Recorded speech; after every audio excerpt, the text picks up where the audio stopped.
நம்முடைய சற்று நேர தியானத்திற்காக மத்தேயு எழுதின சுவிசேஷ புஸ்தகம் 13ஆம் அதிகாரம் 47 48 வசனத்தை வாசிக்க கேட்போம். அன்றியும் பரலோக ராஜ்யம் கடலிலே போடப்பட்டு சகலவிதமான மீன்களையும் சேர்த்து வாரிக்கொள்ளும் வலைக்கு ஒப்பாயிருக்கிறது. அது நிறைந்த போது அதை கரையில் இழுத்து உட்கார்ந்து நல்லவைகளை கூடைகளில் சேர்த்து ஆகாதவைகளை எறிந்து போடுவார்கள். ஜெபிப்போம். அன்பும் மகா கிருபையும் இரக்கமும் நிறைந்த நேசமுள்ள நல்ல தகப்பனே, உம்மை நன்றியுள்ள இருதயத்தோடு ஸ்தோத்தரிக்கிறேன். இந்த நாளிலே தியானிக்கும்படியாக தேவரீர் எங்களுக்கு கொடுத்த சத்திய வசனத்திற்காக உமக்கு ஸ்தோத்திரம். இந்த வசனத்தின் மூலமாக வெளிப்படுத்துகிற சத்தியங்கள் அனைத்தும் இயேசுவே உம்மை பின்பற்றுகிற தேவ ஜனங்களுக்கு ஆசீர்வாதமாக காணப்பட தேவன் தாமே கிருபை நல்கிறோம். இயேசு கிறிஸ்துவின் இன்ப நாமத்தில் ஜெபிக்கிறேன் பிதாவே, ஆமீன். கர்த்தருடைய நாமத்திற்கு மகிமை உண்டாவதாக. இந்த வசனத்தை கடந்த 2 வாரங்களாக தியானிக்க தேவன் நமக்கு கிருபை செய்தார். இந்த வாரத்திலே இந்த வசனத்தின் தியானத்தை நிறைவடைய தேவன் அனுக்கிரகம் செய்வாராக. பரலோக ராஜ்யம் கடலிலே போடப்பட்டு சகலவிதமான மீன்களையும் சேர்த்து வாரிக்கொள்ளும் வலைக்கு ஒப்பாயிருக்கிறது. அது நிறைந்த போது அதை கரையிலே இழுத்து உட்கார்ந்து நல்லவைகளை கூடைகளில் சேர்த்து ஆகாதவைகளை எறிந்து போடுவார்கள். கர்த்தருடைய நாமத்திற்கு மகிமை உண்டாவதாக. இந்த வசனத்தை கடந்த 2 வாரங்களாக தியானித்த வேளையிலே கடல் என்பது நாம் வாழுகிற இந்த உலகத்தை காட்டுகிறது என்றும், சகலவிதமான மீன் சகலவிதமான ஜாதிகளை காட்டுகிறது என்றும், வலை சுவிசேஷத்தை காட்டுகிறது என்றும், கூடைகளில் சேர்ப்பது தெரிந்து கொள்ளப்பட்டவர்களை காட்டுவதாக நாம் தியானிக்க தேவன் கிருபை செய்தார். இந்த சுவிசேஷத்திலே 2 பகுதிகள் உண்டு. ஒன்று ரட்சிப்பின் அல்லது விடுதலையின் சுவிசேஷம், இரண்டாவது பூரணத்தின் அல்லது மகிமையின் சுவிசேஷம் என்று தியானிக்க தேவன் நமக்கு கிருபை செய்தார். இதற்கு ஒப்புமையாக தான் மோசேயிடத்திலே தேவன் 2 வெள்ளி பூரிகைகளை செய்யும்படியாக கட்டளையிட்டார் என்று தியானித்தோம். முதலாம் பூரிகை ஊதப்படும் போது தேவ ஜனங்கள், இஸ்ரவேல் ஜனங்கள் பாளையத்திலே கூட்டி சேர்க்கப்பட்டார்கள். அது நம்முடைய வாழ்க்கையிலே எதற்கு ஒப்புமையாக சொல்லப்படுகிறது என்றால், நாம் விடுதலையின் சுவிசேஷம் அல்லது ரட்சிப்பின் சுவிசேஷத்தை கேட்டோம், அதற்கு கீழ்ப்படிந்தோம். தேவ சபைக்குள்ளாக ரட்சிப்பின் சுவிசேஷம் என்கிற வலையினாலே நாம் இழுத்து கொண்டு வரப்பட்டிருக்கிறோம். ஆனால் மோசேயிடத்திலே தேவன் இன்னொரு பூரிகையை செய்யும்படியாக சொன்னார். அந்த 2ஆம் பூரிகை எதற்கு ஒப்புமையாக காணப்படுகிறது என்றால், பூரணத்தின் சுவிசேஷத்திற்கு அல்லது மகிமையின் சுவிசேஷத்திற்கு ஒப்புமையாக காணப்படுகிறது. நம்முடைய வாழ்க்கையிலே இந்த பூரணத்தின் சுவிசேஷம் என்ன கிரியையை நடப்பிக்கிறது என்பதை தியானிக்கிற வேளையிலே நம்மை கிறிஸ்துவின் மணவாட்டியாக இந்த மகிமையின் சுவிசேஷம் மாற்றுகிறது.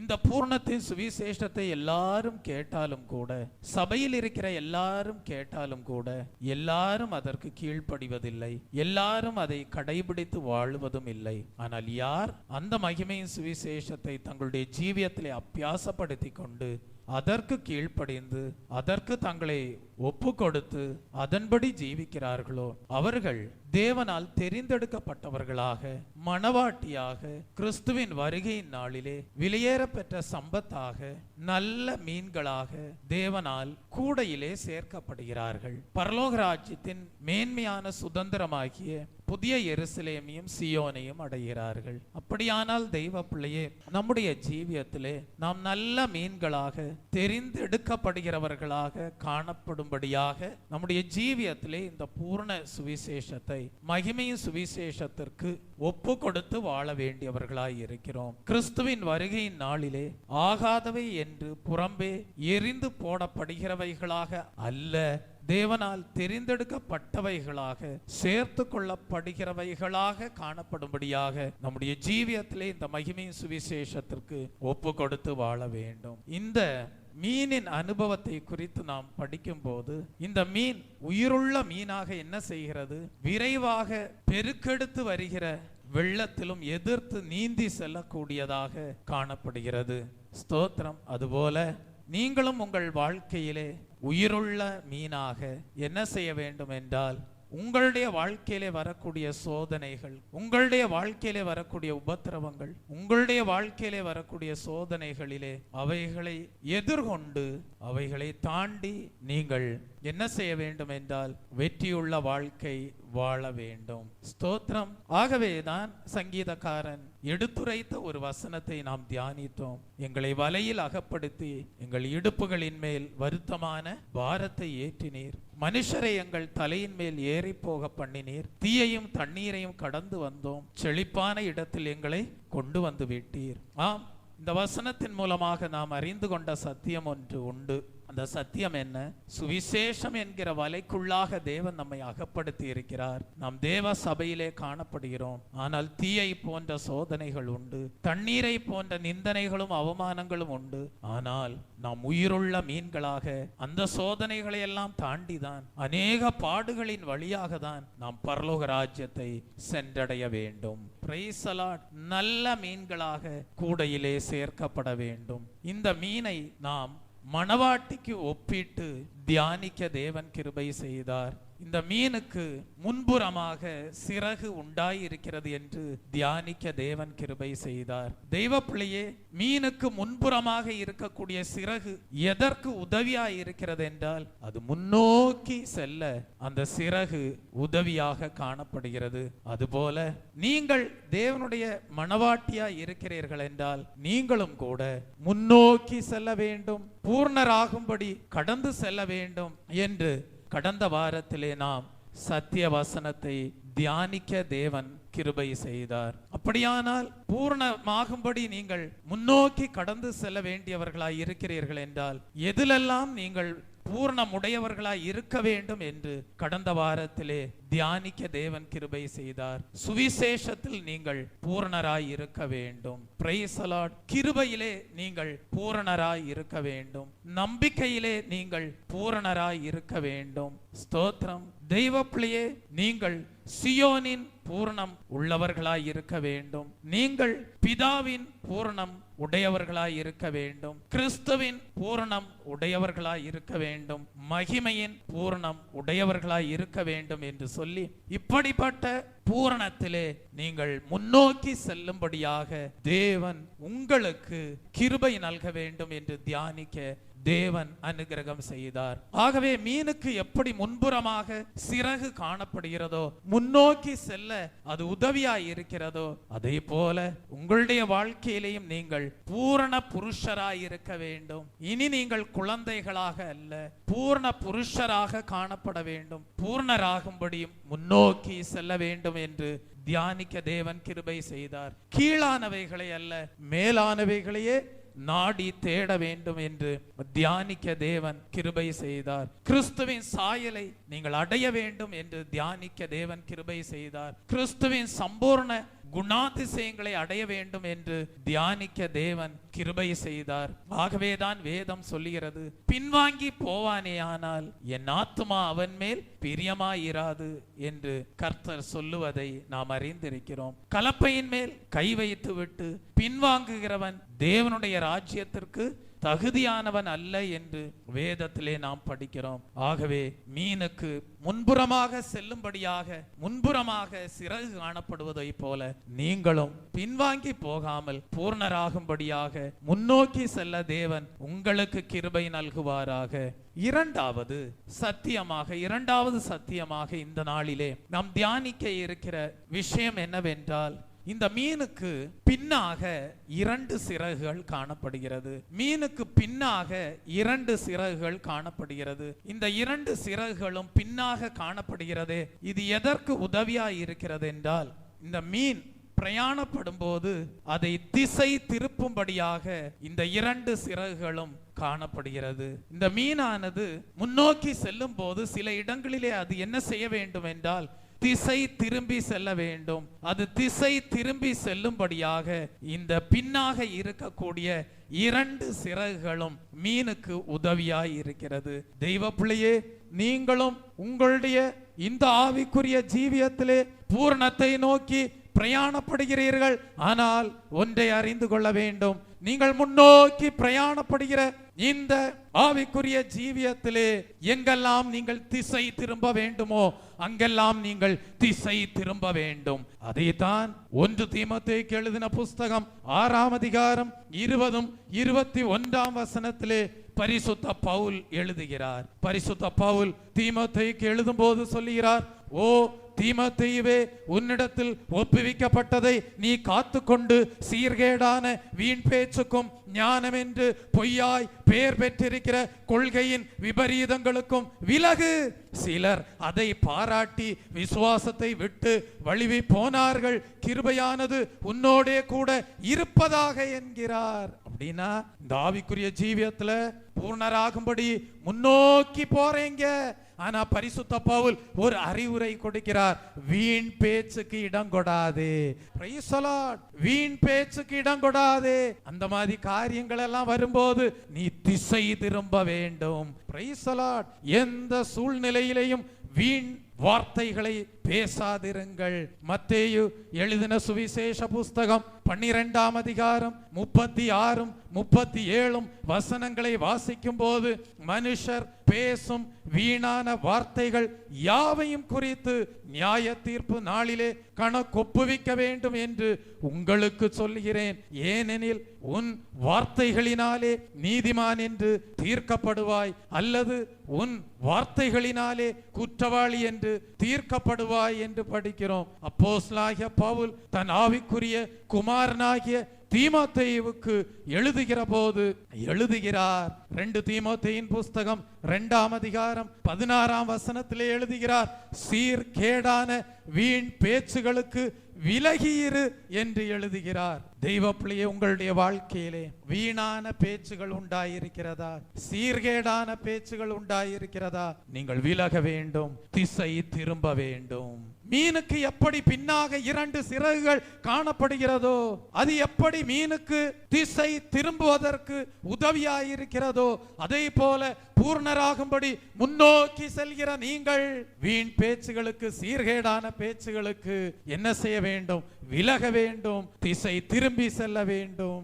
1 தீமோத்தேயின் புஸ்தகம் 4ஆம் அதிகாரம் 12ஆம் வசனத்திலே படிக்கிறோம், உன் இளமையை குறித்து உன்னை அசட்டை பண்ணாதபடிக்கு நீ வார்த்தையிலும் நடக்கையிலும் அன்பிலும் ஆவியிலும் விசுவாசத்திலும் கற்பிலும் விசுவாசிகளுக்கு மாதிரியாயிரு என்று எழுதுகிறார். தெய்வ பிள்ளையே, உங்கள் இளமையை குறித்து ஒருவரும் அசட்டை பண்ணாதபடிக்கு உங்கள் வார்த்தையிலே, உங்கள் நடக்கையிலே, அன்பிலே, ஆவியிலே, விசுவாசத்திலே, கற்பிலே நீங்கள் விசுவாசிகளுக்கு எப்படி இருக்க வேண்டும்? மாதிரியாய் இருக்க வேண்டும். தெய்வ பிள்ளையே, 1 தீமோத்தேயின் புஸ்தகம் 4ஆம் அதிகாரம் 7ஆம் வசனத்திலே படிக்கிறோம், சீர்கேடும் கிளவிகள் பேச்சுமாய் இருக்கிற கட்டு கதைகளுக்கு விலகி தேவ பக்திக்கு ஏதுவாக முயற்சி பண்ணு என்று எழுதுகிறார். ஆம், சிலர் தங்களுடைய சமயத்தை எல்லாம் சீர்கேடான கிளவிகள் பேசுகிற பேச்சுகளுக்கு இடம் கொடுத்து, கட்டு கதைகளுக்கு இடம் கொடுத்து தேவ பக்தியை இழந்து போகிறார்கள். ஆனால் பரிசுத்த பவுல் தீமோத்தேயுக்கு எழுதுகிறார், சீர்கேடும் கிளவிகள் பேச்சுகளுமாயிருக்கிற கட்டு கதைகளுக்கு நீங்கள் விலகுங்கள், தேவ பக்திக்கு ஏதுவாக முயற்சி பண்ணுங்கள் என்று எழுதுகிறார். தெய்வ பிள்ளையே, அப்படியானால் இப்படிப்பட்ட காரியங்களிலே சீர்கேடான கிளவிகள் பேச்சுகளுக்கும் கட்டுக்கதைகளுக்கும் நீங்கள் உங்கள் வாழ்க்கையிலே விலகும்படியாக என்ன செய்ய வேண்டும்? இந்த மீனானது பின்புறமாக இருக்கக்கூடிய 2 சிறகுகளை வைத்துக்கொண்டு எப்படி திசை திரும்புகிறதோ அப்படியே நீங்களும் எங்கெல்லாம் திசை திரும்ப வேண்டுமோ அங்கெல்லாம் நீங்கள் திசை திரும்ப வேண்டும். Praise the Lord. சிலர் சொல்லுவாங்க, நாங்க ஒண்ணு பேசுறோம், நீங்க இன்னொன்னு சொல்றீங்களேன்ட்டு.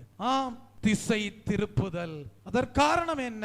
சீர்கேடான பேச்சுகளுக்கு என்ன செய்ய வேண்டியது இருக்கிறது என்றால் திசை திரும்ப வேண்டியது இருக்கிறது. Price the Lord. அப்பொழுதுதான் தேவ பக்தியை பாதுகாத்து கொள்ள முடியும். அப்போஸ்தலனாகிய பவுல் ஆலோசனை கொடுக்கிறார். என்ன ஆலோசனை கொடுக்கிறார்? எபேசியருக்கு எழுதின புஸ்தகம் 5ஆம் அதிகாரம் 4ஆம் வசனத்தை படிக்கும் போது, வம்பும் புத்தியீனமான பேச்சும் பரியாசமும் தகாதவைகள் ஸ்தோத்திரம் செய்தலே தகும் என்று படிக்கிறோம். Price the Lord. சிலர் பேசும்போதே வம்புக்கு இழுக்கும்படியாக பேசுவார்கள். சிலர் பேசும்போது புத்தியீனமான பேச்சை பேசுவார்கள். சிலர் பேசும்போது பரியாசம் பண்ணி தகாத விதமாக பேசுவார்கள். ஆனால் வேதம் சொல்கிறது, இவைகளுக்கெல்லாம் நீ விலகு, இவைகளுக்கெல்லாம் நீ திசை திரும்பு, ஸ்தோத்திரம் செய்தலே தகும் என்று சொல்லுகிறார். நீங்கள் எவ்வளவு நேரம் ஸ்தோத்திரம் செலுத்தினாலும், துதித்தாலும், ஆராதனை செய்தாலும் அதிலே தவறே இல்லை. அதிலே தவறு உண்டாகாது.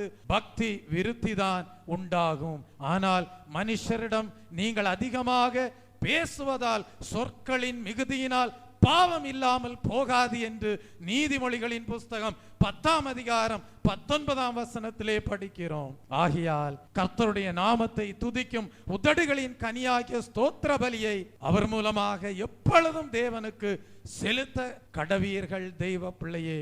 ஆகவே தான் வேதத்திலே படிக்கிறோம், யார் கர்த்தருடைய பர்வதத்தில் ஏறுவான் என்று ஒரு கேள்வி எழுப்பப்படுகிறது. சங்கீதம் 24ஆம் சங்கீதம் 3ஆம் வசனத்திலே அந்த கேள்வி எழுப்பப்படுகிறது. சங்கீதம் 15ஆம் சங்கீதம் 3ஆம் வசனத்திலே படிக்கிறோம், தன் நாவினால் புறங்கூறாமலும் என்று படிக்கிறோம். நாவினால் எங்கெல்லாம் புறம் கூற வேண்டியது வருகிறதோ அங்கெல்லாம் நீ திசை திரும்பு.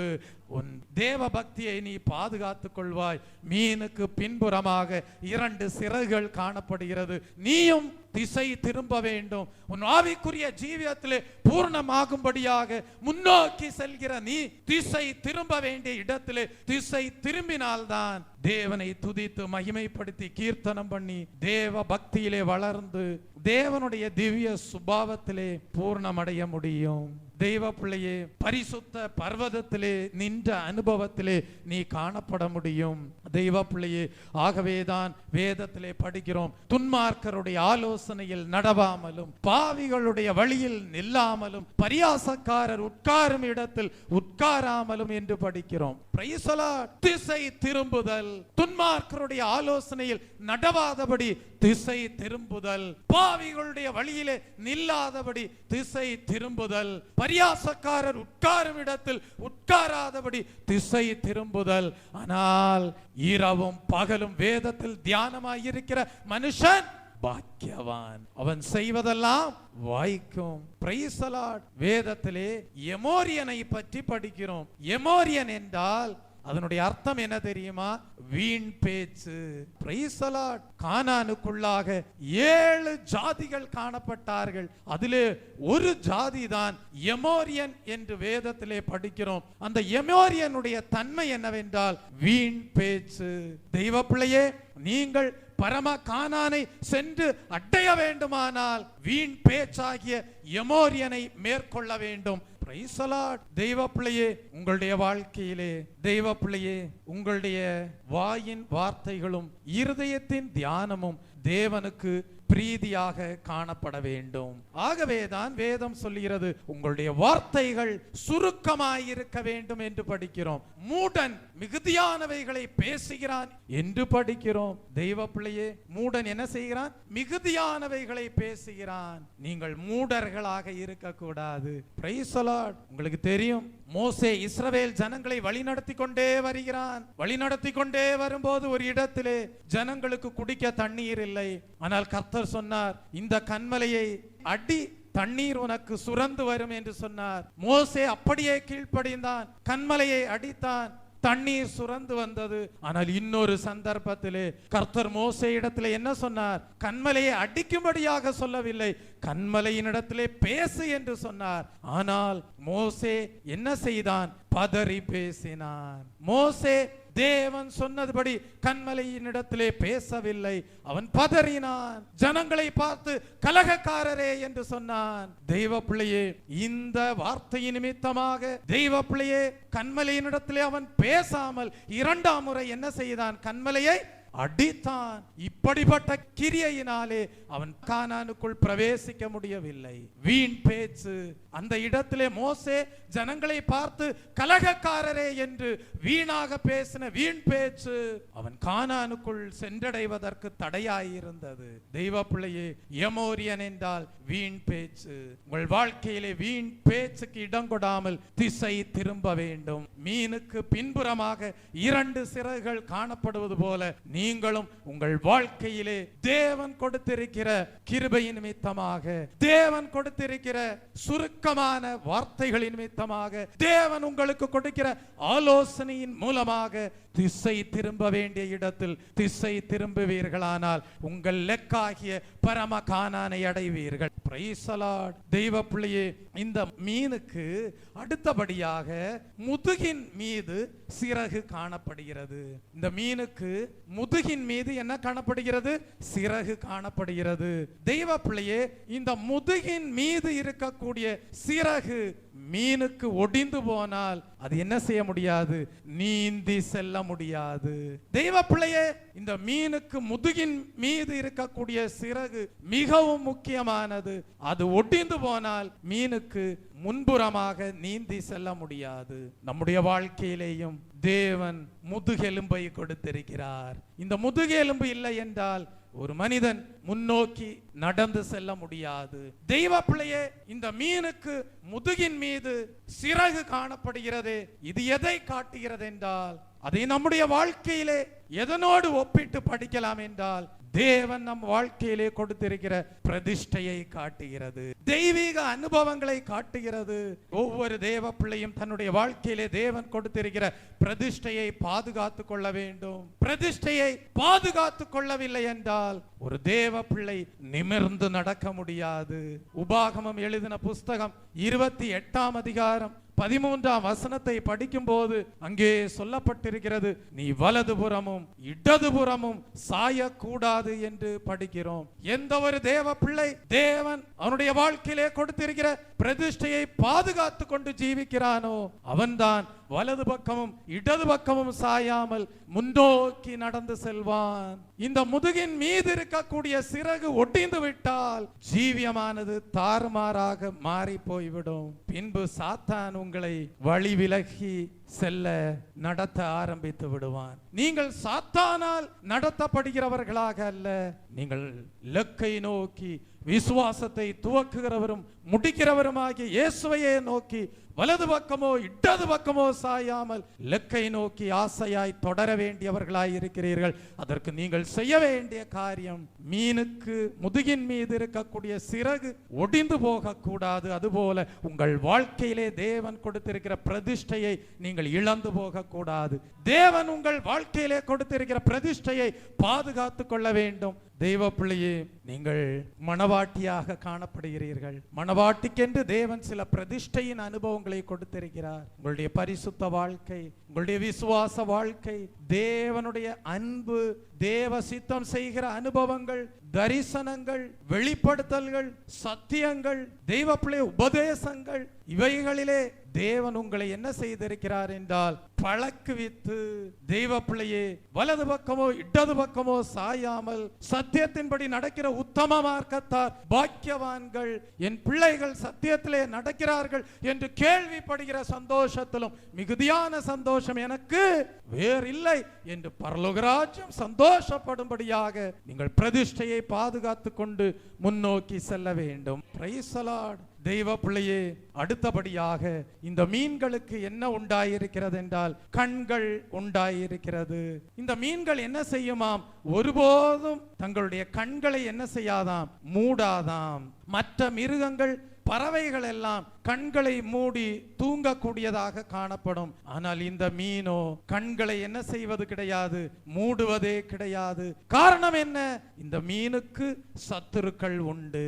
இந்த மீனுக்கு சத்துரு யார்? மீனுக்கு சத்துரு மீன் தான். ஆகவேதான் வேதத்திலே படிக்கிறோம், மனிதனுக்கு சத்துரு அவனுடைய வீட்டார்தான் என்று. மீகா தீர்க்கதரிசியின் புஸ்தகம் 7ஆம் அதிகாரம் 6ஆம் வசனத்திலே படிக்கிறோம். தேவனுடைய பிள்ளைகளுக்கு இந்நாட்களிலே விழிப்புள்ள ஜீவியம் அவசியமாயிருக்கிறது. எதிராளியாகிய பிசாசானவன் எவனை விழுங்கலாமோ என்று வகை தேடி சுற்றி திரிகிறான். ஆகவே வேதம் சொல்லுகிறது, இந்த மீன் எப்படி கண்களை மூடாமல் விழிப்புள்ள ஜீவியம் செய்கிறதோ அதுபோல விழித்திருங்கள், விசுவாசத்தில் நிலைத்திருங்கள், புருஷராயிருங்கள், விழித்திருந்து ஜெபம் பண்ணுங்கள் என்று படிக்கிறோம். Price the Lord. தெய்வ பிள்ளையே, நம்முடைய ஆண்டவராகிய இயேசு கிறிஸ்துவினுடைய வருகையின் நாள் மிகவும் சமீபமாயிருக்கிறது. நாம் இந்த உலகத்திலே நம்முடைய வீட்டார் என்று சொல்லி யாரையும் நம்பிவிட முடியாது, நம்முடைய இனத்தார் என்று சொல்லி யாரையும் நம்பிவிட முடியாது, நம்முடைய ஜனத்தார் என்று சொல்லி யாரையும் நம்பிவிட முடியாது. நீங்கள் உங்களையே பாதுகாத்துக் கொள்ள வேண்டும். ஆகவேதான் ஞானி சொல்கிறான், நீ உன்னையே சுத்தவானாக காத்துக்கொள் என்று சொல்கிறான். ஏனென்றால் ஒரு மனிதனுக்கு சத்துரு அவன் வீட்டார் தான். ஆகவே உன் வீட்டாரே உனக்கு சத்துருவாய் இருக்கும் போது நீ எவ்வளவு விழிப்புள்ள ஜீவியம் செய்ய வேண்டும். உன் கண்களை மூடாதபடி நீ எவ்வளவு ஜாக்கிரதையாய், உன் வீட்டாரே உனக்கு எதிராக எழும்பாதபடி நீ எவ்வளவு விழிப்புள்ள ஜீவியம் செய்ய வேண்டும். சோர்ந்து போகாமல் நீ எவ்வளவு தூரம் ஜெபிக்க வேண்டும் தெய்வ பிள்ளையே. ஆகவே மீன்கள் எப்படி கண்களை மூடுவதில்லையோ அப்படியே நீங்களும் உங்கள் கண்களை மூடி சற்று நேரம் தூங்க வேண்டியது இருந்தாலும் இருதயத்திலேயோ விழிப்புள்ளவர்களாய் இருக்க வேண்டும். 24 மணி நேரம் இருக்கிறது என்றால் ஒரு 6 மணி நேரம் 7 மணி நேரம் நீங்கள் கண்களை மூடி சரீரத்திலே ஒரு இளைப்பாறுதலை பெற்றுக்கொள்கிறீர்கள் என்றால் அந்த 7 மணி நேரமும் கூட இருதயத்திலே விழிப்புள்ளவர்களாய் இருக்க வேண்டும். ஜெபத்தோடு படுக்கைக்கு செல்ல வேண்டும். கர்த்தாவே, இந்த நாளிலே உம்முடைய வருகை காணப்படுமேயானால், இந்த ராத்திரி வேளையிலே உம்முடைய வருகை காணப்படுமேயானால் நான் கைவிடப்படக்கூடாது. என் இருதயம் விழித்திருக்கிறது, என் கைகளோ உம்மை நோக்கியே விரிக்கப்பட்டிருக்கிறது என்கிற உணர்வோடு நித்திரைக்குள்ளே செல்ல வேண்டும். நான் நித்திரைக்குள்ளாக செல்லும் போது இப்படிப்பட்ட ஜெபம் எனக்கு இருதயத்திலே உண்டாய் இருந்திருக்கிறது. கர்த்தாவே, இன்னைக்கு ராத்திரி, இன்று ராத்திரி உம்முடைய வருகையின் நாள் இருக்குமே ஆனால் நான் கைவிடப்படக்கூடாது, நான் உம்மாலே தெரிந்து கொள்ளப்பட்டவனாக சேர்க்கப்பட வேண்டும் என்கிற ஜெபத்தோடு நான் நித்திரைக்குள்ளாக சென்றிருக்கிறேன். அப்படிப்பட்டவர்களை சேர்க்கும்படியாக இயேசு சீக்கிரம் வரப்போகிறார். அதனாலதான் நீங்க ஒரு பெரிய மீனை வாங்குங்க, வாங்கிட்டு அதை வெட்டி பாருங்க. அந்த பெரிய மீனுக்குள்ள நிறைய சின்ன சின்ன மீன்களா இருக்கும். அதனுடைய அர்த்தம் என்ன? மீனுக்கு சத்துரு யாருதான்? மீன் தான். அது மாதிரிதான் உங்களுக்கு சத்துரு யாருதான்? உங்க வீட்டார் தான். அதனால உங்க ஆவிக்குரிய பிரயாணத்துல என் பிள்ளை இப்படி இருக்கானோ, என் புருஷன் இப்படி இருக்கானோ, அப்படிதான் என் அனுபவம் இருக்கும்னு ஒன்னைய உறுதிப்படுத்திக்காம ஒரு வீட்டுக்குள்ளேயே ஒருவருடைய ஆவிக்குரிய ஜீவியத்தின் அனுபவம் இன்னொருவருடைய அனுபவத்தை காட்டிலும் மேன்மை உள்ளதா இருக்கும் என்பதை அறிந்து கொண்டு நீ விழிப்புள்ளவனாக ஜீவிப்பாயானால் நீ கர்த்தருடைய வருகையின் நாளிலே கைவிடப்பட மாட்டாய். அதனாலதான் வேதத்துல படிக்கிறோம், இருவர் ஒரே வீட்டிலே கட்டிலே உறங்கிக் கொண்டிருப்பார்கள், ஒருவர் எடுத்துக்கொள்ளப்படுவார், ஒருவரோ கைவிடப்படுவார். இருவர் வயலிலே காணப்படுவார்கள், வேலை செய்து கொண்டிருப்பார்கள், ஒருவர் எடுத்துக்கொள்ளப்படுவார், இன்னொருவரோ கைவிடப்படுவார். ஆகவே இத நம்ம லோத்தினுடைய வாழ்க்கையிலையும் பார்க்கலாம். லோத்தையும் லோத்தினுடைய மனைவியும் குடும்பத்தையும் கர்த்தர் கரம் பிடித்து இழுக்காத குறையாக இழுத்து நீ இந்த தேசத்தை விட்டு நீ என்ன செஞ்சிரு போயிருன்னு சொல்லிட்டாரு. ஆனா லோத்து என்ன செய்தான்? முதுகிலே இருக்கிற சிறகை உடையவனாக, முன்புறமாக இருக்கக்கூடிய சிறகுகளை உடையவனாக, திசை திரும்ப வேண்டிய இடத்திலே திசை திரும்ப கூடிய சிறகுகளை உடையவனாக அவன் என்ன செய்தான்? கர்த்தர் காட்டின இடத்தை நோக்கி பிரயாணப்பட்டான். ஆனா ஒரே வீடு தானே. லோத்தினுடைய மனைவியை பாருங்கள், அவள் என்ன செய்தாள்? திரும்பி பார்த்தாள். அவளுடைய முடிவு உப்பு தூணாக மாறினது. தெய்வ பிள்ளையே, உங்களுடைய குடும்பத்திலே என் புருஷன் இருக்கிற மாதிரி தான் நான் இருப்பேன்னு நீ நிச்சயப்படுத்திக்கிட்டா உன் ஜீவியம் உன் புருஷனுடைய ஆவிக்குரிய ஜீவியத்தை விட வளரவே வளராது. ஏன் ஆவிக்குரிய ஜீவியம் என் மனைவியினுடைய ஆவிக்குரிய ஜீவியத்தை போல இருந்தா போதும்னு நீ நிச்சயப்படுத்திக் கொள்வாயானால் அந்த மாம்சீகம் உன்னுடைய வாழ்க்கையிலே ஆவிக்குரிய ஜீவியத்திலே உன்னதத்தை கொண்டு செல்லாது.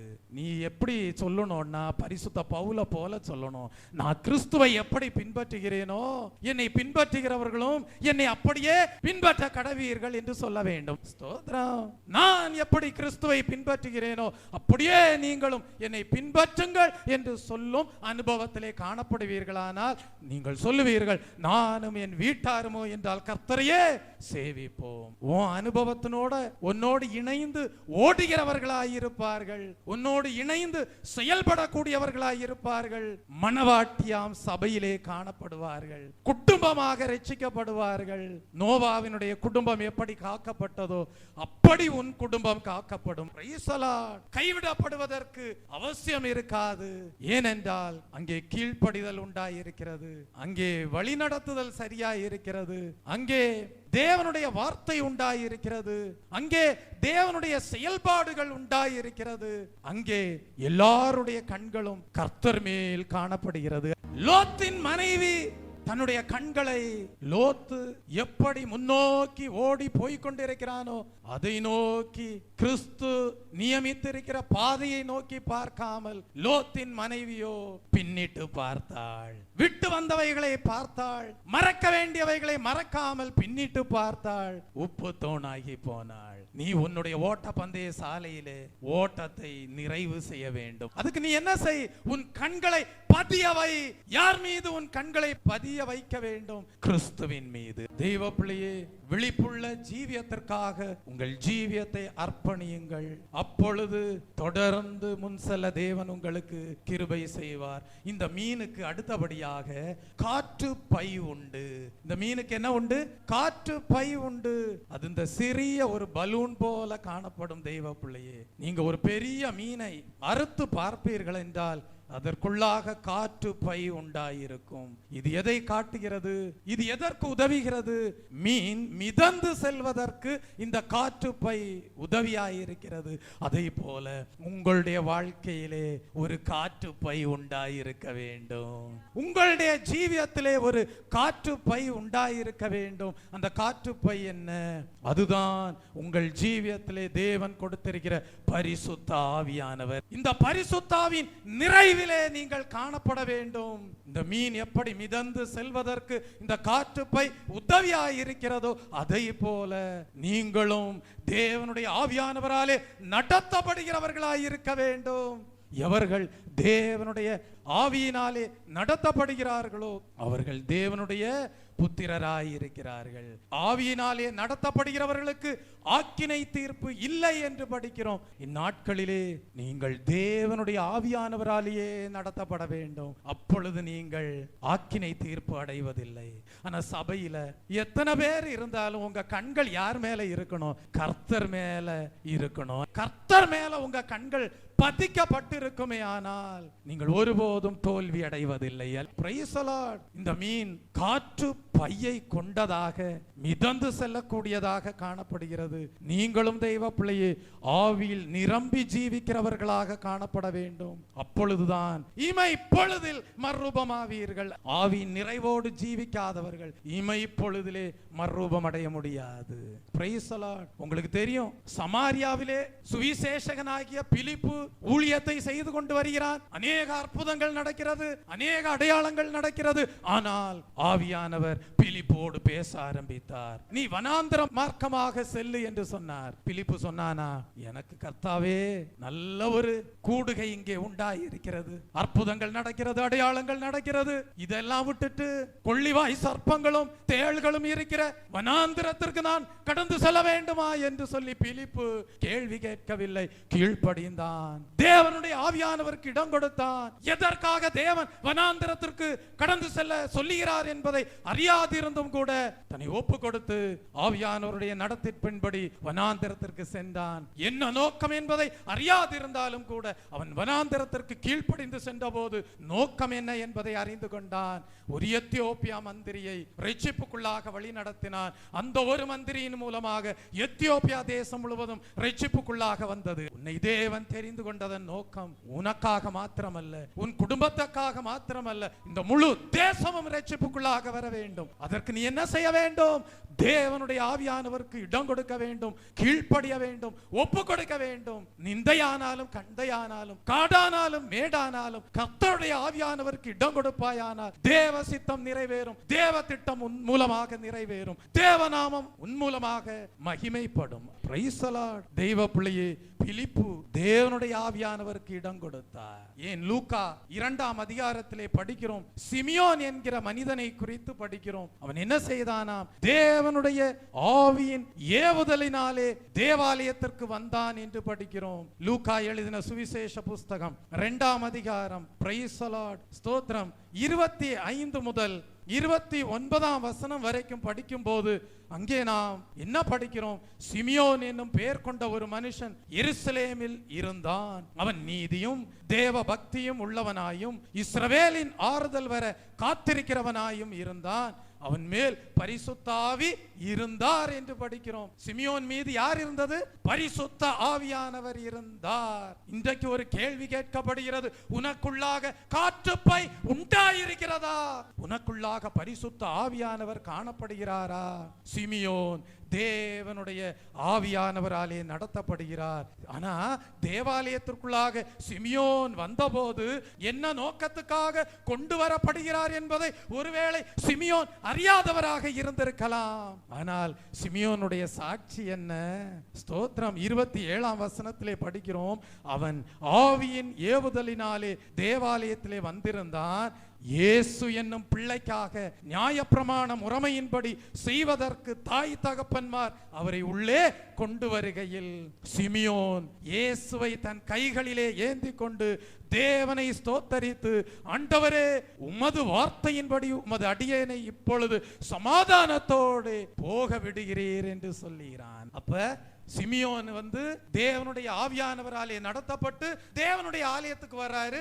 அந்த நேரம் பார்த்து இயேசுவினுடைய பெற்றோர் இயேசுவை கரங்களிலே குழந்தையாக ஏந்தி கொண்டு வருகிறார்கள். அப்ப எதுக்காக இப்படி ஒரு சந்திப்பு அங்க நடக்குது? கிருபையும் சத்தியமும் ஒன்றே ஒன்று சந்திக்கும் என்று சொல்லப்பட்ட வேத வசனத்திற்கு ஒப்பாக இதுதான் தேவனுடைய ஆவியானவர் செய்கிற செயல். அந்த சந்திப்பு நடந்த போதுதான் சிமியோன் அறிந்து கொண்டான், இயேசு என்கிற குழந்தையை ஆசீர்வதிக்கும்படியாக தான் கர்த்தர் என்னை இந்த தேவனுடைய ஆலயத்திற்குள் பிரவேசிக்க செய்திருக்கிறார் என்று அவன் சொல்லுகிறான். இப்பொழுது சமாதானத்தோடு போக விடுகிறீர் என்று சொல்லுகிறான். எப்பொழுது அந்த குழந்தையை, இயேசு என்கிற குழந்தையை ஆசீர்வதித்து கைகளில் ஏந்தி கொண்டு தேவனை ஸ்தோத்தரித்த பிறகு சொல்லுகிறான், இப்பொழுது என்னை சமாதானத்தோடு போக விடுகிறார் என்று. உங்கள் வாழ்க்கையிலே தேவனுடைய ஆவியானவர் சில வேளைகளிலே வழி நடத்துவார். என்ன நோக்கம், என்ன திட்டம் அறியாதிருக்கலாம். ஆனால் ஏற்ற வேளையிலே தேவன், இதற்காக தான் தேவன் என்னை இங்கே கொண்டு சென்றார் என்பதை நீங்கள் அறிந்து கொள்வீர்கள். மீனுக்கு காற்றுப்பை உண்டாயிருக்கிறது. நீயும் தேவனுடைய ஆவியானவராலே நடத்தப்படும் போது லெக்கை அடைவாய், பரமகானானை அடைவாய், தெரிந்து கொள்ளப்பட்டவனாக காணப்படுவாய், கூடையிலே சேர்க்கப்படுவாய், ஆகாதவையாக தள்ளப்பட மாட்டாய். Price the Lord. தெய்வ பிள்ளையே, தீயையும் தண்ணீரையும் நீ கடந்து செல்லலாம், செழிப்பான இடமாகிய சுதந்திரத்தை அடையலாம். தெய்வ பிள்ளையே, அடுத்தபடியாக இந்த மீனை குறித்து படிக்கும் போது, இந்த மீன் உப்பு தண்ணீரில் இருந்தாலும் கூட அதற்குள் என்ன இருக்காது? உப்பு தன்மை இருக்காது. நீங்க எல்லாம் மீன் சாப்பிட்டவங்களா தான் இருப்பீங்க. ஸ்தோத்திரம். கடல்ல உப்பு தண்ணி தான் காணப்படுது. ஆனா கடல்ல இருந்து பிடித்து கொண்டு வருகிற மீன்ல உப்பு இருக்காது, உப்பின் தன்மை இருக்காது. அது இருந்தா யாரும் அதை என்ன செய்ய முடியாது? சாப்பிடவும் முடியாது. இது எதை காட்டுகிறது? உப்பு தண்ணீரிலே காணப்படுகிற மீனிலே உப்பு அதற்குள் பிரவேசிப்பதில்லை. அதுபோல ஒரு தேவ மனிதனுடைய ஜீவியத்திலே வேறுபாட்டின் ஜீவியம் உண்டாயிருக்க வேண்டும். Praise the Lord. தெய்வ பிள்ளையே, நீங்க மீனை சமைக்கும் போது உப்பு போட்டு சமைக்கிறீங்களா, போடாம சமைக்கிறீங்களா? உப்பு போட்டு தான் என்ன செய்யறீங்க? சமைக்கிறீங்க. தெய்வ பிள்ளையே, உங்களுடைய வாழ்க்கையிலே இந்த உலகமாகிய கடலிலே நீங்கள் வாழ்ந்து வருகிறீர்கள். இந்த உலகமாகிய கடலிலே பாவம் உண்டு, சாபம் உண்டு, ரோகம் உண்டு, தேவனுக்கு பிரியமில்லாத சீர்கேடான காரியங்கள் உண்டு. ஆனால் அவைகளெல்லாம் உன் ஜீவியத்திற்குள் பிரவேசியாதபடி நீ காத்துக்கொள்ள வேண்டும். இதுதான் தேவன் உன் வாழ்க்கையிலே கொடுக்கிற வேறுபாட்டின் ஜீவியத்தின் அனுபவமாயிருக்கிறது. ரட்சிக்கப்பட்ட ஜனங்களை பார்த்துதான் ஆதி நூற்றாண்டு அப்போஸ்தலர் சொன்ன ஆலோசனை என்ன? மாறுபாடான சந்ததியை விட்டு விலகி உங்களை என்ன செய்யுங்கள்? ரட்சித்துக் கொள்ளுங்கள். மாறுபாடான சந்ததியை விட்டு உங்களை என்ன செய்து கொள்ளுங்கள்? ரட்சித்துக் கொள்ளுங்கள் என்று சொன்னார். நீங்கள் உங்களை வேறுபடுத்திக் கொள்ள வேண்டும். ஒளிக்கும் இருளுக்கும் இசைவு இல்லை. வெளிச்சமும் இருளும் ஐக்கியப்பட முடியாது. அவிசுவாசிகளோடு விசுவாசிக்கு பங்கிருக்க முடியாது. சிலர் என்ன தெரியுமா நினைப்பாங்க? சபைக்குள்ள இருக்கிறவங்க எல்லாம் தேவ ஜனங்கள்னு நினைப்பாங்க. அப்படி நினைச்சிடாதீங்க. ஸ்தோத்திரம். சபைக்குள்ள இருக்கிறவங்களிலேயும் கூட உங்களுக்கு ஒரு வேறுபாடு வேண்டும். Praise the Lord. உங்களுக்கு தெரியுமா, யோசேப்பை பற்றி படித்து பாருங்கள். யோசேப்பு தன் சகோதரருக்குள்ளேயும் வேறுபாடோடு காணப்பட்டார். அதனாலதான் சகோதரர்களுடைய அனுபவத்துக்கும் யோசேப்பினுடைய அனுபவத்திற்கும் ரொம்ப வித்தியாசம் இருந்தது. அதற்கேற்றபடி உயர்விலேயும் வித்தியாசம், மேன்மையிலேயும் வித்தியாசம். சபையில இருக்கிறவங்களை எல்லாம் பார்த்து இவங்களோட எல்லாம் நம்ம இணைந்து இருந்தா நம்ம வேறுபாட்டின் ஜீவியத்தை காத்து கொள்ளலாம் என்று சொல்லி நீங்க கொஞ்ச நாள் அவங்க கூட பழகும் போதுதான் தெரியும் அவங்களால உங்க வேறுபாட்டின் ஜீவியமும் நஷ்டமடைவதை தான் நீங்க அறிந்து கொள்ள முடியும். அதனாலதான் சபைக்குள்ளே ஒரு 25 பேர் இருக்கீங்கன்னா அதுலயும் கூட நீங்க உங்களை வேறுபடுத்தி கொண்டுதான் ஜீவிக்கணும். Price the Lord. ஸ்தோத்திரம். அப்பதான் உங்க ஆவிக்குரிய ஜீவியத்தை நீங்க பாதுகாத்துக் கொள்ள முடியும். ஆம், யோசேப்பு தன்னுடைய சகோதரர் மத்தியிலே தன்னை வேறுபடுத்தி கொண்டார். இன்னொரு சந்தர்ப்பத்தில் நாம் ஒரு காரியத்தை படிக்கிறோம். உங்களுக்கு தெரியுமா, மோவாபின் ராஜா பாலாக் என்ன செய்கிறார்? பீலேயாம் தீர்க்கதரிசியை கூப்பிடுறாரு. கூப்பிட்டு என்ன சொல்றாரு? நான் உனக்கு வெள்ளியும் பொன்னும் தரேன், விலையேற பெற்ற வஸ்திரங்களை தரேன், உம்மை நான் கனப்படுத்துகிறேன். ஒரே ஒரு காரியம் செய்யணும். அது என்ன? இஸ்ரவேல் ஜனங்களுக்கு சாபத்தை வருவிக்க வேண்டும். அவர்கள் மோவாபின் சமவெளியிலே இஸ்ரவேல் ஜனங்கள் பாளையம் இறங்கி இருக்கிறார்கள். இதை அந்த தேசத்து ராஜாவாகிய பாலாக் கண்டு கலங்கி போய் பீலேயாம் தீர்க்கதரிசியை கூலிக்காக அழைக்கிறான். உமக்கு வெள்ளியும் தருகிறேன், பொன்னும் தருகிறேன், உண்மை கனப்படுத்துவேன் என்று சொல்லி என்ன சொல்லுகிறான்? இதோ மோவாபின் சமவெளியிலே இஸ்ரவேல் ஜனங்கள் சூழ்ந்திருக்கிறார்கள், நீ சபித்தால் அவர்களுக்கு அந்த சாபம் போய் சேரும் என்று சொல்லி கூலிக்காக பீலேயாமை அழைத்தார்கள். ஆனால் என்ன நடந்தது? பீலேயாம் சபிக்கும்படியாக கழுதையின் மீது ஏறி பிரயாணப்படுகிறான். என்ன நடந்தது? அவன் இஸ்ரவேல் ஜனங்களை கண்டபோது அவனுடைய மனக்கண்களிலே அந்த இஸ்ரவேல் ஜனங்களுடைய ஜீவியத்தின் அனுபவம் எப்படி காணப்பட்டது? வாசித்து பாருங்கள். எண்ணாகமம் எழுதின புஸ்தகம் 23ஆம் அதிகாரம் 9ஆம் வசனத்தை படிக்கும் போது, கன்மலை உச்சியில் இருந்து நான் அவனை கண்டு குன்றுகளில் இருந்து அவனை பார்க்கிறேன். அந்த ஜனங்கள் ஜாதிகளோட கலவாமல் தனியே வாசமாயிருப்பார்கள். அந்த ஜனங்கள் யாரோட கலக்கல? ஜாதிகளோட கலக்காமல் எப்படி இருக்காங்க? தனியே வாசமாயிருக்கிறார்கள். பீலேயாம் சாபத்தை கூறும்படியாக சென்ற பீலேயாம் சொல்லுகிறான், இதோ கன்மலையின் உச்சியிலிருந்து நான் அவனை காண்கிறேன், குன்றுகளில் இருந்து நான் அவனை பார்க்கிறேன். அந்த ஜனங்கள் ஜாதியோட என்ன செய்கிறார்கள்? கலவாமில் இருக்கிறார்கள். தெய்வ பிள்ளையே, உங்களை பார்க்கிறவங்க உங்களோட கலந்து ஐக்கியப்பட்டு வாழணுன்ற எண்ணத்தோட காணப்படணும். அதற்கேற்ற ஆவிக்குரிய ஜீவியம் உங்களில காணப்படணும். Price the Lord. அதற்கேற்ற வேறுபாட்டின் ஜீவியம் உங்களில காணப்படணும். உங்களுடைய வாயின் வார்த்தைகள் அதற்கேற்ற விதத்திலே காணப்பட வேண்டும். உங்களுடைய செயல்பாடுகள் அதற்கேற்ற விதத்திலே காணப்பட வேண்டும். உங்களோட சேர்ந்தா அவங்களுடைய ஆவிக்குரிய ஜீவியம் இன்னும் மேன்மை அடையோன்ற எண்ணம் அவங்களுக்குள்ள வரணும். அப்ப இந்த வேறுபாட்டின் ஜீவியம் இஸ்ரவேல் ஜனங்களுக்குள்ளே இருந்தபடியினால் சபிக்கும்படியாக சென்ற பீலேயாம் சாபத்தை கூறாமல் அந்த ஜனங்களை என்ன செய்து விட்டு வருகிறான்? ஆசீர்வதித்து விட்டு வருகிறான். நீ உன்னுடைய வாழ்க்கையிலே வேறுபாட்டின் ஜீவியத்தை பாதுகாத்துக் கொள்வாயானால், துன்மார்க்கருடைய ஆலோசனையில் நடவாமல், பாவிகளுடைய வழியிலே நில்லாமல், பரியாசக்காரரோடு உட்காராமல், கிறிஸ்துவோடு தேவனோடு ஒளியிலே நடக்கிற தேவ பிள்ளையாக நீ காணப்படுவாயானால், நிச்சயமாகவே வேதம் சொல்லுகிறது, உனக்கு எதிராக மந்திரவாதமும் இல்லை, உனக்கு எதிராக பில்லி சூன்யமும் இல்லை. இஸ்ரவேலுக்கு விரோதமாக மந்திரவாதமும் இல்லை, யாக்கோபுக்கு விரோதமாக குறி சொல்லுதலும் இல்லை. உன் வாழ்க்கையில சாபத்தை கொண்டு வரணும்னு யாரு நினைச்சாலும் கர்த்தர் அந்த சாபத்தை ஆசீர்வாதம் மாற்றுவார். சாபத்தை உரைக்கிற வாய்தானே உன்னை ஆசீர்வதிக்கும். நீ தான் ஆச்சரியப்படுவ. நேத்து தானே சபிக்கும்படியாக எத்தனித்தார்கள், இன்னைக்கு எப்படி ஆசீர்வதிக்கிறார்கள்னு நீ தான் யோசித்துக்கிட்டு இருப்ப. ஆனா அதெல்லாம் தேவனுடைய செயலாய் இருக்கிறது. உன் ஆவிக்குரிய ஜீவியத்திலே வேறுபாட்டின் ஜீவியத்தை பாதுகாத்துக் கொள்வாயாக. இன்னும் ஒரே ஒரு காரியத்தை சொல்லி முடிக்கிறேன் தெய்வ பிள்ளையே. யூத ஜனங்களை குறித்து ஆமான் கொடுத்த சாட்சி என்ன? யூத ஜனங்களை குறித்து ஆமான் கொடுத்த சாட்சி என்ன? அகாஸ்வே ராஜாவினிடத்துல போய் ஆமான் சொல்லுகிறான். என்ன சொல்லுகிறான்? யூத ஜனங்களை குறித்து என்ன சொல்லுகிறான்? ஒரு விதமான ஜனங்கள் தேசத்துல என்ன செய்கிறாங்க? பரவி இருக்கிறார்கள். என்னது என்னன்னு சொன்னா ஒரு விதமான ஜனங்கள் அப்படின்னா என்ன அர்த்தங்க? மற்ற ஜனங்களுக்கும் இவங்களுக்கும் எப்படி இருக்கு? ஒரு பெரிய வித்தியாசம் இருக்கு. ஒரு விதமான ஜனங்கள் தேசத்துல என்ன செய்திருக்கிறார்கள்? பரவி இருக்கிறார்கள். அவருடைய பழக்க வழக்கங்கள் எல்லாம் எப்படி இருக்கு? விகற்பமாய் இருக்குன்னு சொல்றான். என்ன அவங்க பழக்க வழக்கம் எல்லாம் ரொம்ப விகற்பமாய் இருக்குன்னு சொல்றான். தெய்வ பிள்ளையே, எஸ்தரின் புஸ்தகம் 3ஆம் அதிகாரம் 8ஆம் வசனத்திலே நாம் அதை படிக்கிறோம். ஆமான் யூத ஜனங்களை குறித்து சாட்சி கொடுக்கிறான். அவன் கொடுத்த சாட்சி தான் ஒரு விதமான ஜனங்கள் தேசத்தில் பரவி இருக்கிறார்கள், அவர்களுடைய பழக்க வழக்கங்கள் எல்லாம் விகற்பமாக இருக்கிறது என்று சொல்லுவதை பார்க்கிறோம். இந்நாட்களிலே வலை வீசப்படுகிறது, பலவிதமான மீன்கள் வலைக்குள்ளாக அகப்படுகிறது. சுவிசேஷத்தை கேட்கிற அநேக ஜனங்கள் வலையாகிய சுவிசேஷத்திற்குள் அகப்படுகிறார்கள். ஆனால் ஒன்று மறந்துவிடக் கூடாது, நல்லவைகளை தேவன் தெரிந்தெடுப்பார். மணவாட்டி சபையாக நிறுத்தும்படியாக தேவன் அழைப்பை கொடுத்திருக்கிறார். அழைக்கப்பட்டவர்கள் அநேகர், தெரிந்து கொள்ளப்பட்டவர்களோ சிலர். நீங்கள் தெரிந்து கொள்ளப்பட்டவர்களாய் இருக்க வேண்டும். உங்களை பற்றி ஒரு சாட்சி உண்டாயிருக்க வேண்டும். இவர்கள் ஒரு விதமான ஜனங்கள், இவர்கள் தேசத்திலே பரவி இருக்கிறார்கள், இவர்களுடைய பழக்க வழக்கங்கள் எல்லாம் விகற்பமாய் இருக்கிறது, இவர்கள் வேறுபாட்டின் ஜீவியத்தை பாதுகாத்துக் கொள்கிறார்கள், இவர்கள் ஜாதிகளோடு கலவாதிருக்கிறார்கள் என்று சொல்லி உங்களை குறித்து சாட்சி உண்டாயிருக்க வேண்டும்.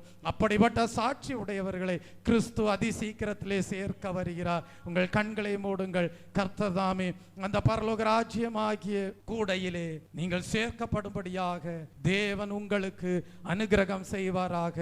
ஆமீன். கண்களை பதிய வைப்போம் கர்த்தராம் இயேசுவின் மேல். Praise the Lord. கடந்ததை மறந்திடுவோம், தொடர்ந்து முன் செல்லுவோம்.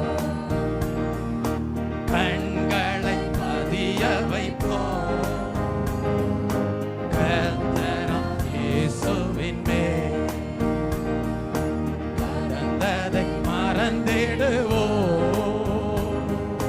தொடர்ந்து முன் செல்லுவோம். சூழ்ந்து நிற்கும் சுமைகள், நெருங்கி பற்றும் பாவங்கள், சூழ்ந்து நிற்கும் சுமைகள், நெருங்கி பற்றும் பாவங்கள், உதறி தள்ளிவிட்டு ஓடுவோம் உறுதியுடன். உதறி தள்ளிவிட்டு ஓடுவோம் உறுதியுடன். கண்களை பதிய வைப்போம் கர்த்தராம் இயேசுவின் மேல். கடந்ததை மறந்திடுவோம், தொடர்ந்து முன் செல்லுவோம். கடந்ததை மறந்திடுவோம், தொடர்ந்து முன் செல்லுவோம். இழிவை எண்ணாமலே சிலுவையை சுமந்தாரே. இழிவை எண்ணாமலே சிலுவையை சுமந்தாரே. வல்லவர் அரியணையே வலப்பக்கம் வீற்றிருக்கின்றார். வல்ல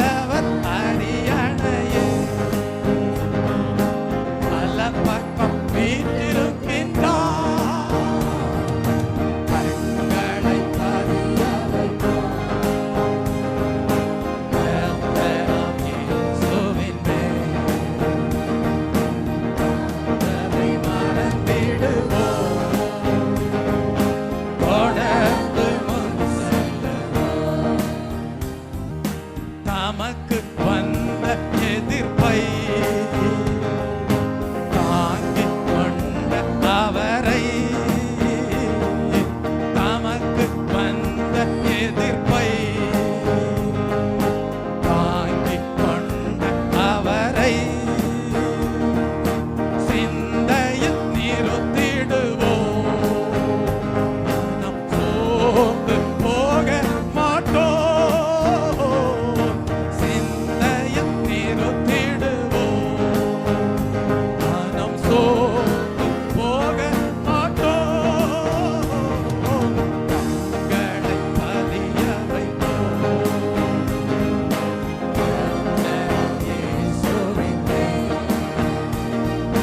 கடந்ததை மறந்திடுவோம். தொடர்ந்து முன் செல்லுவோம். ஓட்டத்தை தொடங்கினவர் தொடர்ந்து நடத்திடுவார். ஓட்டத்தை தொடங்கினவர் தொடர்ந்து நடத்திடுவார். நிறைவு செய்திடுவார். நிச்சயம் பரிசு உண்டு. நிறைவு செய்திடுவார். நிச்சயம் பரிசு உண்டு. கண்களை பதிய வைப்போம். கர்த்தர் இயேசுவின் மேல். கடந்ததை மறந்திடுவோம். தொடர்ந்து முன் செல்லுவோம். கடந்ததை மறந்திடுவோம். தொடர்ந்து முன் செல்லுவோம். தொடர்ந்து முன் செல்லுவோம். நல்ல மீனாக பரலோக ராஜ்யத்தின் மேன்மையான சுதந்திரத்தை அடைய தேவன் கூடி வந்திருக்கிற ஒவ்வொருவரும் இந்த சத்தியத்தை கேட்டு அபியாசப்படுத்தி அதன்படி ஜீவிக்கிற ஒவ்வொருவருக்கும் கிருபை நல்கும்படியாக ஸ்தோத்திர பலிகளை எடுப்போம். ஸ்தோத்ரம் ஸ்தோத்ரம் ஸ்தோத்ரம். ஜெபிப்போம். அன்பு மகா கிருபையும் இரக்கமும் நிறைந்த நேசமுள்ள நல்ல தகப்பனே, தேவரீர் இந்த ஓய்வு நாளின் காலை வேளையில் வெளிப்படுத்தின சத்திய வசனத்திற்காக ஸ்தோத்திரம். பரலோக ராஜ்யம் கடலிலே போடப்பட்டு சகலவிதமான மீன்களையும் சேர்த்து வாரிக்கொள்ளும் வலைக்கு ஒப்பாயிருக்கிறது என்ற வசனத்தின் அடிப்படையில் மீன்களுக்கு பின்னாக இருக்கும் 2 சிறகுகள் திசை திருப்பும்படியாக உதவுகிறது என்றும், அதே போல பூரணராகும்படி கடந்து செல்கிற நாங்களும் சீர்கேடான வீண் பேச்சுகளுக்கு விலக வேண்டும் என்ற சத்தியத்தை அறிந்து கொள்ள செய்ததற்காக ஸ்தோத்திரம். கர்த்தாவே, அதன்படி நாங்களும் சீர்கேடான வீண் பேச்சுகளுக்கு விலகி ஜீவிக்க கிருபை தாரும். மீனுக்கு முதுகின் மீது சிறகு உண்டு என்றும், அந்த சிறகு ஒடிந்தால் மீனால் நேராக ஓட முடியாது. அதே போல எங்கள் வாழ்க்கையில் நீர் கொடுத்த பிரதிஷ்டையை பாதுகாக்காவிட்டால் நிலைத்து நிற்க முடியாது என்பதை அறிந்து கொள்ள செய்த தயவுக்காய் ஸ்தோத்திரம். நாங்கள் பிரதிஷ்டையில் நிலைத்து நின்று வலது புறமோ இடதுபுறமோ சாயாமல் பூரணராகும்படி முன் செல்ல கிருபை தாரும். கர்த்தாவே, மீன்கள் கண்களை ஒருபோதும் மூடுவதில்லை. காரணம், மீனுக்கு சத்துரு மீன்தான். அதே போல மனிதனுக்கு சத்துரு அவனுடைய வீட்டார். நாங்கள் நித்திரை செய்தாலும் இருதயம் விழித்திருக்க வேண்டும் என்பதை அறிந்து கொள்ள செய்த தயவுக்காய் ஸ்தோத்திரம். நாங்களும் விழிப்புள்ள ஜீவியம் செய்ய எங்களையே அர்ப்பணித்து ஜீவிக்க கிருபை தாரும். கர்த்தாவே, மீனுக்கு காற்றுப்பை மிதப்பதற்கு உதவுகிறது போல தேவனுடைய பிள்ளைகளாகிய நாங்களும் தேவ ஆவியினால் நடத்தப்பட கிருபை தாரும். கர்த்தாவே, மீன் உப்பு தண்ணீரில் இருந்தாலும் உப்பு அதனுள் பிரவேசிப்பதில்லை. அதே போல நாங்கள் இந்த உலகத்தில் வாழ்ந்தாலும் நாங்கள் வேறுபாட்டின் ஜீவியத்தை பாதுகாத்து கொள்ள கிருபை தாரும். கர்த்தாவே, இப்படிப்பட்ட ஆவிக்குரிய அனுபவங்கள் மூலமாக நாங்கள் உம்மால் தெரிந்தெடுக்கப்பட்டவர்களாக பரலோக ராஜ்யத்தின் மேன்மையான சுதந்திரத்தை அடைய தேவன் தாமே கிருபை நல்கிருள வேண்டும் என்று இயேசு கிறிஸ்துவின் இனிய நாமத்தில் வேண்டிக் கொள்கிறேன். பரிசுத்தமுள்ள நல்ல பிதாவே, ஆமென். என் ஆத்மாவே கர்த்தரை ஸ்தோத்தரி, என் முழு உள்ளமே அவருடைய பரிசுத்த நாமத்தை ஸ்தோத்தரி. என் ஆத்மாவே கர்த்தரை ஸ்தோத்தரி, அவர் செய்த சகல உபகாரங்களையும் மறவாதே. ஆமீன். நம்முடைய கர்த்தராகிய இயேசு கிறிஸ்துவுடைய கிருபையும் பிதாவாகிய தேவனுடைய அன்பும் பரிசுத்த ஆவியானுடைய அந்யோன்ய ஐக்கியமும் இன்றும் என்றும் சதா காலங்களிலும் நம் அனைவரோடும் நம்முடைய குடும்பங்களோடும் சபையாரோடும் இருப்பதாக. ஆமீன். அவர் சட்டையின் கீழ் அடைக்கலம் புகவே தம் சிறகுகளால் மூடுவார். அவர் சட்டையின் கீழ் அடைக்கலம் புகவே தம் சிறகுகளால் மூடுவார். தேவனின் அடைக்கலமே என் கோட்டையும் மரணும் அவர். அவர் சத்தியம் பரிசயம் கேடகமா என் நம்பிக்கையும் அவரே. அவர் சத்தியம் பரிசயம் கேடகமா என் நம்பிக்கையும் அவரே. அவர் சட்டையின் கீழ் அடைக்கலம் புகவே தம் சிறகுகளால் மூடுவார். அவர் சட்டையின் கீழ் அடைக்கலம் புகவே தம் சிறகுகளால் மூடுவார். பரலோக ராஜ்யத்திலே தெரிந்து கொள்ளப்பட்டவர்களாக சேர்க்கப்படுகிற மணவாட்டியாக நல்ல மீன்களாக காணப்பட தேவன் உங்களுக்கு அனுக்கிரகம் செய்து உங்களை ஆசீர்வதித்து மேன்மைப்படுத்துவாராக. ஆமென்.